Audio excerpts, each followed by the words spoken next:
hoje o Anápolis 360 traz uma convidada super especial para um bate-papo aqui no nosso portal. Vou apresentar a nossa convidada, Luciana Sinzimbra, advogada. Seja bem-vinda e muito obrigada pela sua presença. Imagina, obrigada. Estou muito feliz de estar podendo participar.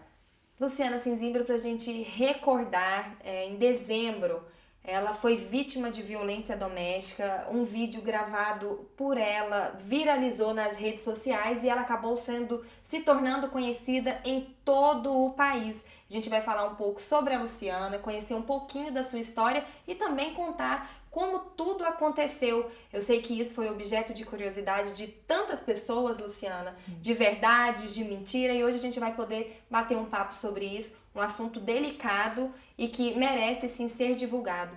Como está a sua vida hoje, passados aí quase 2 meses desse fato? Bom, a questão da rotina, ela muda, querendo ou não, né? A gente não tem mais a mesma liberdade. A gente não acaba que com a divulgação do vídeo em si, acaba se tornando... você fica preso naquela situação, porque você vê você em todas as redes sociais, você vê você em todos os jornais. Então, hoje em dia eu estou lidando até bem, né? Conseguindo lidar bem, mas está um pouco tumultuada, até por essa questão, às vezes, de tá dando voz a várias mulheres, que é algo que eu tô abraçando e tô fazendo por conta própria. Mas decorrência dessa divulgação, né? Que primeiro eu tive que lidar, né, da melhor forma possível, porque era algo que eu não queria. E aí agora eu tô me tornando público, todo mundo conhece. Então, já que todo mundo conhece, tô dando essa, esse gás aí nessa luta que é tão importante.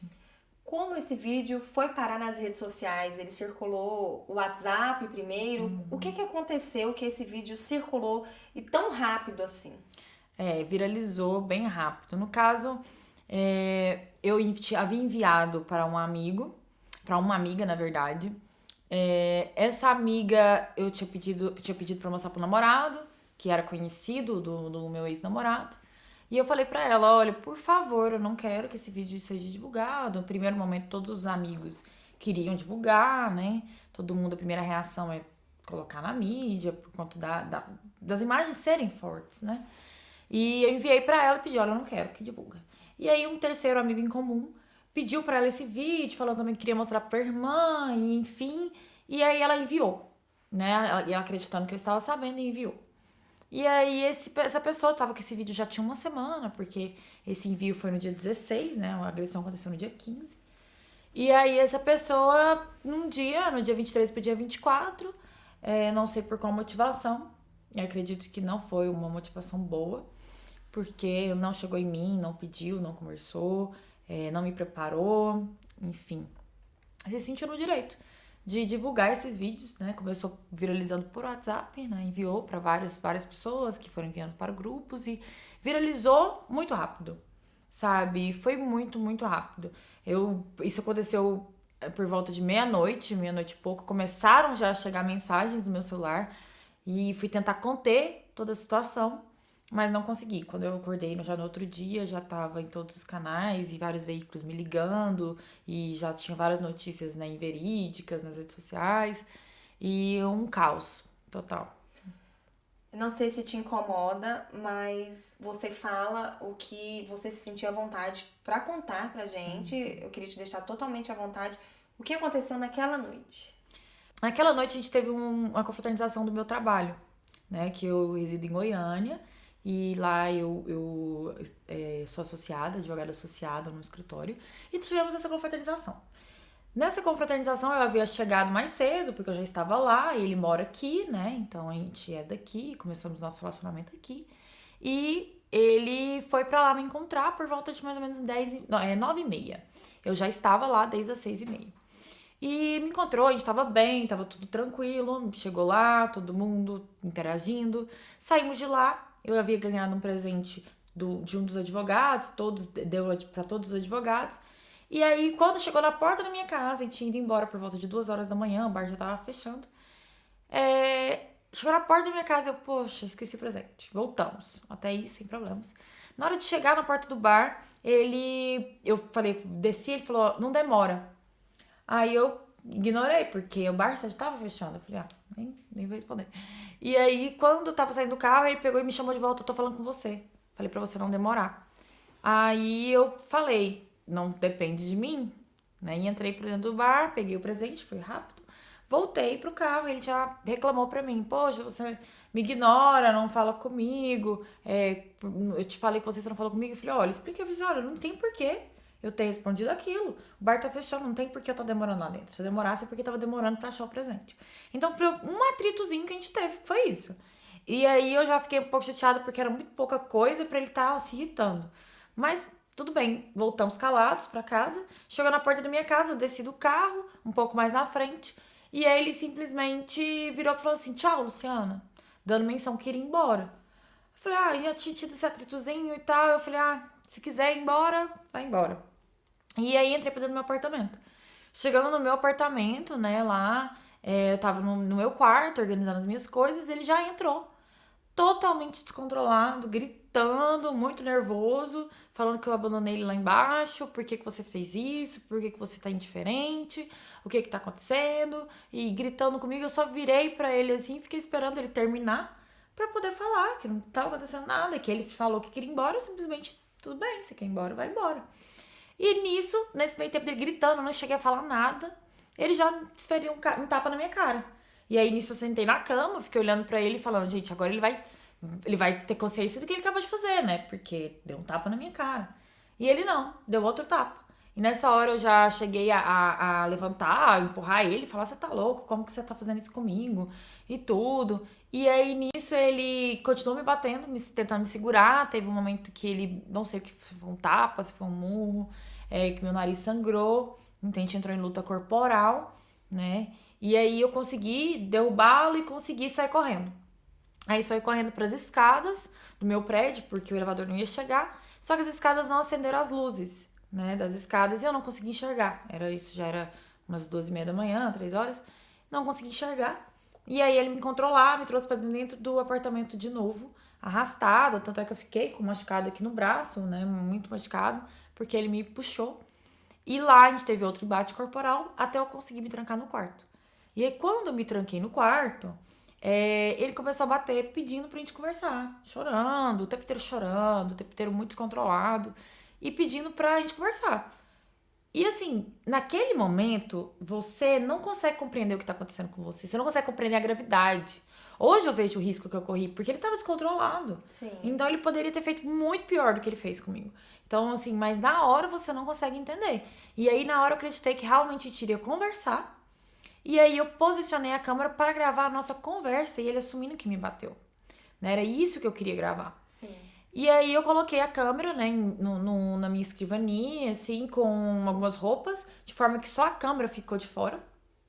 E posicionei e abri a porta para ele. E nisso é aqueles vídeos que o vídeo total ele tem 23 minutos. O vídeo que caiu na mídia tem cerca de 8 minutos no total mesmo. E aí nesse vídeo todo, ele repete a situação de que eu deixei ele lá embaixo, ficava sempre mais nervoso e me agredia. Voltava a me agredir, eu tentava contê-lo, tentava falar pra ele voltar, prestar atenção no que ele tava fazendo, porque eu já vi que se eu continuasse tentando medir força ou empurrando ele, eu ia ser pior, entendeu? Mas a gente, né, acaba fazendo isso, mas tentando acalmá-lo. E aí eu consegui acalmá-lo, e ele sempre chorava, ao mesmo tempo que ele me agredia, ele chorava, deitava no meu colo. Então, assim, totalmente descontrolado. E ele pegou, eu consegui convencê-lo a ir embora. Eu não queria ir embora, de forma alguma, eu não queria dormir lá. Falei, olha, você não vai dormir aqui, eu não quero que você dorme aqui. Sempre tentando manter o tom da voz, né, acalmá-lo. Até que eu consegui fazer ele ir embora. E no final ele ainda fala, que foi até um finalzinho que ele fala, que foi o motivo pelo qual eu denunciei por ameaça também. Que ele fala, se você acha que você levou uma surra, você não perde por esperar. Aí eu falei, isso é uma ameaça? Aí ele fala, talvez, né? Ele balbucia alguma coisa, não sei exato. E aí ele sai. Aí ele saiu, bateu a porta do quarto, bateu a porta da sala. Quando ele bateu a porta da sala, eu já corri, peguei o celular e tranquei a porta do meu quarto. Foi o prazo de eu trancar a porta do meu quarto, ele voltou. E aí ele voltou, de novo pedindo pra abrir a porta, falando que tinha esquecido coisas dele lá dentro. Eu falei, olha, você não esqueceu nem nada seu aqui, vai embora. E ele não ia embora, Não queria, não queria, não queria. Eu cheguei a ameaçar, chamar a polícia várias vezes. Cheguei a discar pra polícia 2 vezes. Mas não tive coragem de concluir, porque eu não queria escândalo, não queria exposição. Naquele momento você se sente envergonhada, você se sente, sabe, humilhada como mulher, como pessoa. E eu sempre fui muito militante na área da mulher, assim, de acreditar nos direitos das mulheres. Jamais, assim, via esse tipo de notícias, né, que tá aí, né, sempre esteve nos noticiários, acontece, infelizmente. E falava, gente, como que pode, né? E ficava muito, muito chateada com aquilo, muito movida, mexida com aquilo. E falava, gente, como que isso pode estar acontecendo comigo? Entendeu? E aí, nisso, eu cheguei a tentar ligar pra polícia, não consegui. Eu falei pra ele, eu vou chamar a polícia. Ele falou, pode chamar. Então, eu acabei não tendo coragem e liguei pra um amigo. E aí, esse amigo foi até o apartamento. E aí, meu ex ainda estava lá.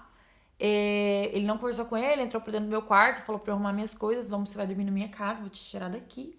E saí, a gente saiu, ele ainda tentou conversar comigo, descemos no elevador juntos, nós 3. E ele ainda tentando conversar comigo, ainda tentando, sabe, persuadir e tudo. E aí eu não conversei, fui embora pro apartamento do meu amigo. E aí no outro dia ainda, assim, no outro dia assim, amanheceu, né, porque era no mesmo dia 15. Eu acordei, aí eu fui falei com ele, não lembro se ele falou, tinha mandado uma mensagem, ou se foi o que eu falei com ele. Eu sei que eu mandei as fotos dos meus machucados, falei, olha o que você fez. E aí ele pediu perdão, disse que se arrependia, falou que realmente não tinha justificativa para o que ele fez, mas sempre jogando a culpa em mim. Ah, mas o seu jeito me provoca isso, mas você fez isso, mas você me abandonou, sabe? É sempre a mulher, né? Sim. E aí, eu falei pra ele, eu falei, olha, eu vou registrar a ocorrência. Ele ainda tentou me persuadir a não registrar. Falou assim, que pensa bem, se isso vai te trazer mais rancor ou ódio pra sua vida, se isso realmente vai te trazer paz. E aí eu já não respondi mais. E fui pra encontrar alguns amigos que eu tinha marcado, como era época de confraternização, dezembro, tinha marcado com algumas amigas também, uma confraternização naquele dia, lá em casa. Encontrei elas na minha casa, contei tudo e juntos todos, né, meu amigo que tinha me dado guarida e tudo, e minhas amigas foram comigo pra delegacia. E aí lá, eu cheguei também, antes disso também eu cheguei a ir na casa de uma colega de trabalho, porque eu tinha esquecido minhas maquiagens no carro dela. Então, assim, eu ainda cheguei a pensar em maquiar, entendeu? Pra encontrar minhas amigas, assim. Você fica muito atordoado, você não consegue pensar direito. Então, eu fui nessa amiga ainda, nessa colega de trabalho, pra pegar essas maquiagens. E lá ela também falou a mesma coisa pra mim. Olha, não combina com você. Com tudo que você fala, que você acredita, você deixa passar uma coisa dessa. Então, foi aí que eu fui tomando consciência. Eles foram me trazendo pra realidade. Então, assim, é a hora que eu falo, que eu bato muito nessa tecla, dou apoio. Sabe? Que a gente tem que parar de julgar, porque só quando você tá lá é que você entende. E que você sabe o que é aquilo. Então, assim, se eles tivessem sido me julgado naquela hora, falado, olha o que você fez, ou olha a pessoa com que você se envolveu, ou, mas ele era uma boa pessoa, como muitos falam, né? Mas ele era uma boa pessoa, como que isso aconteceu? O que você fez? Que foi a pergunta que mais fizeram. Como se a culpa fosse sua. Se eles claro. tivessem feito isso, talvez eu tinha me reprimido ainda mais, entendeu? Sim, com e muito pelo contrário, eles foram apoio, foram lá comigo, foram junto comigo na delegacia, acompanharam todo o procedimento. Foram testemunhas, né? O meu amigo que foi até o apartamento, todo mundo. E lá na delegacia, no dia que eu fui, tava muito tranquila, no dia que tava tranquilo. Mas a delegacia não é assim. A delegacia normalmente é cheia, a delegacia realmente, às vezes, não tem agentes suficientes para atendimento de todos, né? De todas as mulheres que vão lá. Mas nesse dia tava tranquilo. Nesse dia eu fui muito bem atendida, fui atendida pela delegada Bruna, né? Lá em Goiânia. E ela acolheu meu depoimento, pegou todas as imagens, tudo que eu tinha, e pediu a medida protetiva. E a medida protetiva saiu no mesmo dia. E isso tudo dia 15, dia 15 de dezembro. Sim. Dia 15 de dezembro. E aí ele foi intimado no outro dia, no dia 16. Eu fiz o corpo de delito, e isso ainda é outra coisa também que eu fico muito sentida por todas as mulheres, porque eu fui na polícia, fiz o registro que já é maçante, já é difícil, é tudo que você passa naquele dia, aquela carga emocional. Aí você tem que rodar a cidade, né? Ir pra outro lugar, que é outro ponto da cidade, pra fazer um exame de corpo de delito. Né? Então você chega lá e ainda eles só levam em consideração aquilo que tá visível aos olhos deles. Então, por exemplo, aqui em mim, ele havia me enforcado muito.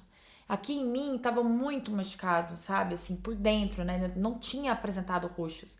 Mas tava muito dolorido. E eu falava pro perito, falava, olha, tá doendo muito aqui. Ele falava, senhora, eu sei que tá doendo, mas eu só posso constar aquilo que eu vejo. Então, os galos, os roxos, não constou que aqui estava machucado, por exemplo. Entendeu? Então, assim, se eu tivesse alguma outra coisa machucada, eu tinha que fazer um exame com outro médico, um médico particular, para poder juntar no processo, para abrir perícia, enfim. Então, a gente vê uma falha aí, né? Que eu acho que tem que ser algo que tem que ser explorado, que tem que ser falado, porque é muito maçante a carga emocional. E aí, nesse dia, a gente fez esse exame, fez tudo. No outro dia, ele foi intimado já da medida protetiva. Aí foi tudo isso que eu tinha. Após esse período, você chegou a ter contato com o Vitor Junqueira? Você chegou a ter contato com ele? Aí depois, no dia que a gente teve contato, foi no dia 15, né? Depois disso, a gente não estava tendo contato mais nenhum com a medida protetiva. A medida protetiva foi clara, no sentido de que ele não podia entrar em contato comigo, com os meus familiares, e nem com a testemunha que me tirou do apartamento, né? Que é meu amigo. Ele não podia por nenhum meio telemático, seja WhatsApp, Instagram, ligações, redes sociais, nenhuma. E quando foi agora 2 semanas atrás, não me recordo muito bem, não me recordo o dia, acho que foi dia 26, eu recebi uma ligação de um número que é idêntico ao dele, mudava só um dígito. E aí era 00:30, mais ou menos, eu recebi essa ligação. E na hora eu já gelei, porque eu sabia que era ele. Pelo número e tudo, eu já... Assim, nem eu esperava essa minha reação de ter medo, sabe? Eu achava que eu ia ficar tranquila, porque era só uma ligação, né? Mas o pânico de tudo que eu vivi aquele dia voltou naquela ligação. Então, eu sabia que era ele. E eu fiquei quieta, não atendi, obviamente. Tava no meu apartamento, graças a Deus, porque eu ainda fiquei pensando nisso. Se eu tivesse fora de casa e recebesse uma ligação dessa, como que eu ia me sentir pra voltar pra casa? Luciana, você acabou de me contar que mesmo com essa questão da medida protetiva, ele fez contato com você, mesmo que seja por telefone, uma tentativa de uma ligação. Isso sim seria motivo para que fosse decretada a sua prisão, acredito eu. Sim, no caso a medida protetiva ela era clara, né? No sentido dele não entrar em contato comigo por nenhum meio. E então eu fiz o registro de uma nova ocorrência, né? Informando que houve a infração da medida protetiva, né? Que ele infringiu a medida protetiva e entreguei pra polícia. No caso já tá no judiciário, já se tornou um novo processo. Tá agora com vistas pro Ministério Público. Então eu não sei qual que vai ser a decisão, se vão entender isso como, né, infração ou não. Mas eu fiz o registro, porque apesar de ser só uma ligação, eu não sei o que pode vir disso. Então eu tô fazendo a minha parte. Eu acho que é isso que a gente tem que fazer, a gente tem que fazer a nossa parte. Por mais que tenha tido toda essa repercussão, não tenha tido prisão, a gente tem que fazer o que tem que ser feito. Então eu entreguei pra polícia e já tá com eles pra poder fazer essa resolução. Mesmo com essa medida protetiva, independente desse contato do seu ex-namorado com você, você então não se sente segura? Não. Depois que você passou por essa experiência de, mesmo não ter falado, mesmo não tendo visto seu ex-namorado, você se sentiu insegura? Fernanda, é exatamente assim, pra você ver como que a gente vai tomando consciência maior do que acontece com a gente, porque no momento que acontece, você acha que a pessoa não é capaz de fazer pior que aquilo. Mas aí agora, olhando uma perspectiva, né, distante do fato, de tudo, um pouco mais madura da situação, eu vejo o seguinte, eu nunca esperava que ele fosse me bater do jeito que bateu. Eu nunca esperava que ele fosse capaz de encostar a mão em mim. Aí como que eu posso garantir e falar que ele não vai ser capaz de fazer algo pior? Que ainda mais agora com essa mídia, com tudo que as pessoas atacaram ele, com quanto a rotina dele também com certeza deve ter alterado, com tudo que a vida dele deve ter alterado, ele estampado em todos os jornais.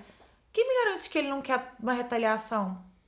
Sabe, que um momento em que ele, por exemplo, que ele mesmo, os advogados dele falaram, né, em entrevistas, ele estava bêbado. Ele parou de beber? Porque eu acredito que nesse dia que ele me ligou, ele estava bêbado. E aí? Que segurança eu tenho? Quer dizer, já que é a bebida que tirou ele do centro dele, que não é, obviamente, que segurança que eu tenho na próxima vez que ele beber? Entendeu?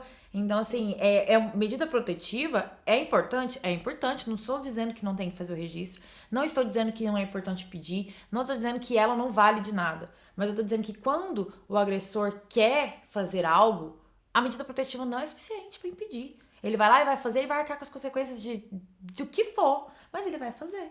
Entendeu? Então, assim, a medida protetiva, ela é só um aviso. Ela é uma advertência. Ó, próxima vez, viu? Aconteceu pior. Mas aí ele fala, assuma o risco. E aí? Entendeu? Você me disse que agressão foi a primeira vez, tanto que você disse que não esperava que uma pessoa que você já conhecia, estava com ela há algum tempo, pudesse chegar a esse ponto com você. Mas já teve alguma briga, algum desentendimento que pelo menos te assustou, ele te ameaçou, mesmo que não tenha chegado a realmente a agressão física? Já. Isso foi algo que já havia conversado, inclusive. Já foi assunto nosso relacionamento. Porque ele sempre teve um temperamento muito, muito violento, sabe? A gente tinha, às vezes, discussões... Ciumento, ele tinha ciúmes. Mas, assim, é engraçado porque ele fugia um pouco do estereótipo que é colocado, às vezes, quando vai falar da violência doméstica. Porque por mais que ele fosse ciumento, a gente conversava, ele às vezes pedia desculpa, eu conhecia e tentava segurar a onda, sabe? E ele, assim, por exemplo, eu postava foto de biquíni, ele não falava, ele não pedia pra eu mudar de roupa, ele não me proibia, né? Não que ele pudesse proibir, mas assim, ele não colocava uma limitação de eu sair com as minhas amigas, se eu quisesse sair. Então, assim, ele não controlava, mas assim, ele tinha um ciúme. Sabe, às vezes ele ficava chateado, não respondeu uma mensagem na hora que ele mandava, que eu sumia, coisas do tipo. E as brigas em si, o que aconteceu? Ele já havia chegado a me xingar, né, que começa assim, que eu já não tinha gostado, cheguei a conversar com ele, ele pediu desculpa, reconheceu que estava errado, e aí na próxima briga já chegou a me segurar. Outra briga chegou a quebrar, bater e esmurrar o guarda-roupa. Né? Outra briga chegou a quebrar o celular dele, despatifar o celular dele. E aí nisso eu já havia conversado com ele. Falado, olha, eu não acredito que o seu comportamento seja normal. Eu acho que é um violento. Já pensou se um dia você encosta a mão em mim? E ele falava, jamais. Jamais faria uma coisa dessa com você. Tá doida? Nunca. Falei, olha, mas eu não acho correto, sabe? Eu não tô me sentindo confortável, eu não tô gostando. E numa dessas eu falei pra ele, a gente já havia terminado. E eu falei pra ele, olha, ele queria voltar, eu falei, olha, eu volto. Mas desde que você procure uma tratamento psicológico. Porque eu não acho normal, alguma coisa tem aí. E aí ele acatou, ele falou, não, tudo bem, realmente eu devo ter um problema. Ele realmente, assim, ele se mostrava disposto a tentar mudar, né? Ele via, enxergava. Então, assim, é a hora que eu falo que ele fugia um pouco desse estereótipo, porque ele ainda falava, não, realmente, né, eu vou tentar... E tal, porque às vezes o homem nem aceita, né? O machista, né? Um homem agressor machista mesmo, assim, ele nem aceita. E ele começou a fazer esse tratamento em fevereiro de 2018. Então ele tava vindo fazer um acompanhamento psicológico já. E chegou mesmo assim a fazer o que fez. Entendeu? Então certo. Já tinha tido essas agressões dessa forma. Não agressões da forma como foi, mas agressões de me segurar, de me xingar, de me empurrar, de quebrar coisas.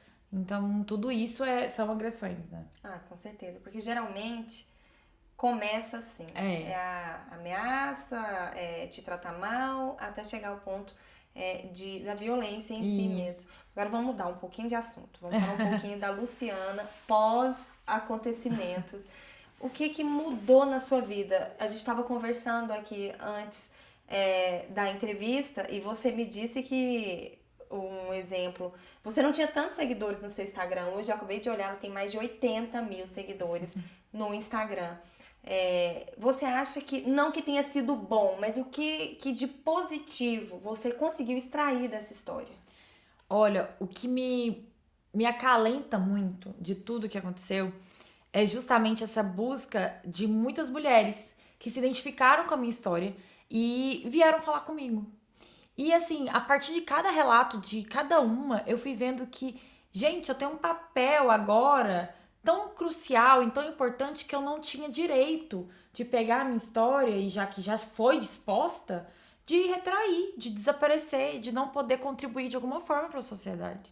Então, assim, como eu já havia contado minha história havia tomado essa proporção, me deram esse poder, né, de estar podendo ser voz de muitas pessoas. E algumas mulheres te procuraram, relataram. Muitas. Ela é advogada. Então, além Muitas. disso, muitas mulheres te procuraram e te contaram ter sido vítimas, ou denunciaram, ou não denunciaram. Teve muitas, assim, que me procuraram logo após acontecer a agressão. Aconteceu a agressão com elas, elas mandaram uma mensagem pra mim. E eu cheguei a ver e aconselhei, falei, vai na delegacia, faz o registro, faz isso, bloqueia seu ex de todas as redes sociais, não volta. Registra a ocorrência, porque às vezes a gente pode não acreditar na justiça, né? Porque muita gente não acredita no senso de justiça. Mas a medida protetiva, o fato de você registrar um boletim de ocorrência, te dá força para que você pelo menos pense, poxa, já virou um caso policial, olha, o que eu quero mais que esse relacionamento? Sabe, dá um gás, assim, ainda que interno, pra você não reatar com aquela pessoa. Porque a partir do momento que ela faz aquilo com você, ela vai voltar a fazer. E vai fazer pior. Então, assim, teve várias mulheres que me procuraram. E que, assim, diariamente eu mandava uma mensagem, assim, por um bom tempo eu fiquei mandando uma mensagem todos os dias. E aí, como é que você tá? Como é que tá hoje e tal? Dando um apoio, mostrando pra elas que elas não estavam sozinhas. E muitas pessoas, assim, do meu círculo social, que eu nunca imaginava, vieram me relatar que já haviam passado por isso. E coisas que não tiveram coragem de registrar a ocorrência. Por isso, assim, que foi a hora que eu fui enxergar, porque pra mim, quando aconteceu, e a divulgação, e todo mundo vindo falar que eu era exemplo, que eu era força, e etc, eu falava, gente, na minha cabeça, apesar de ter sido tão difícil pra mim também, eu tinha feito a regra, eu tinha feito o que tinha que ser feito, né? Eu não conseguia me ver como essa exceção, sabe? E foi a partir dessa divulgação e desses relatos dessas mulheres que eu fui vendo que eu era exceção. Infelizmente, eu sou exceção. Muitas não registram, muitas voltam, muitas morrem, entendeu? Então, disso tudo que eu tô extraindo de bom, dessa mídia e tudo mais, é poder apoiar essas mulheres, é poder estar dando voz pra isso, tá apoiando vários projetos que vieram me procurar também, que eu tô apadrinhando, né? Que eu não seria o termo exato falar, mas assim, apoiando. E também tô montando um projeto, né? Tô montando um projeto que já tá aí, já tá no ar, que chama Stop, que somos 5 advogados. E cada um com a sua história, né? A gente tem casos ali também de violência, não só a violência doméstica, mas o caso também de violência nas ruas, né? Na falta de segurança, né? E a gente tá lutando contra a impunidade, sabe? Nosso foco primordial é isso. É poder dar voz para as pessoas que sofrem algum tipo de impunidade, que foram vítimas de crime e que não conseguem, às vezes, dar seguimento no que precisa ser feito para que essas pessoas sejam punidas, né? Porque tem que ser. A gente tem uma lei, a gente tem que fazer ela ser cumprida. Então, a gente está com esse projeto, chama Stop, somos 5 advogados, estamos lançando essa plataforma, em breve eu vou estar falando mais no meu Instagram sobre isso. E tá sendo bom demais poder apoiar e ver isso, sabe? Você se sentir útil de alguma forma com algo tão ruim que te acontece. As pessoas te reconhecem na rua, se sentem mais íntimas, se sentem no direito de te abordar, de perguntar, de contar, não só pelas redes sociais, mas pessoalmente? Pessoalmente, sim, assim, já chegaram a reconhecer, virem falar comigo, mas muitas têm vergonha. Muitas ficam, às vezes, por ser delicada a situação, né? Muitas pensam assim, eu não vou incomodar ela. E aí, às vezes, mandam uma mensagem no Instagram. Olha, te vi em tal lugar e eu fiquei querendo falar com você e te dar um abraço. Muitas mensagens de carinho, né? Graças a Deus eu recebo muita mensagem de carinho. E aí, mas eu fiquei sem graça. Eu falo, olha, não precisa ficar, pode vir falar comigo. Claro que eu acho estranho. Você sai do anonimato pra de repente todo mundo tá sabendo quem você é estranho. Você não fala que é normal. Mas você acaba levando isso numa boa. Eu acho legal, sabe? As pessoas terem isso, porque isso me mostra que o ser humano tem esperança no ser humano. Sim, com certeza. Porque as pessoas estão fazendo isso de uma forma de carinho, não é às vezes apontando o dedo, não. É falando, olha que bacana, né? Oi, tudo bem? Como é que você tá? Querendo saber de você, interagindo pra algo do bem.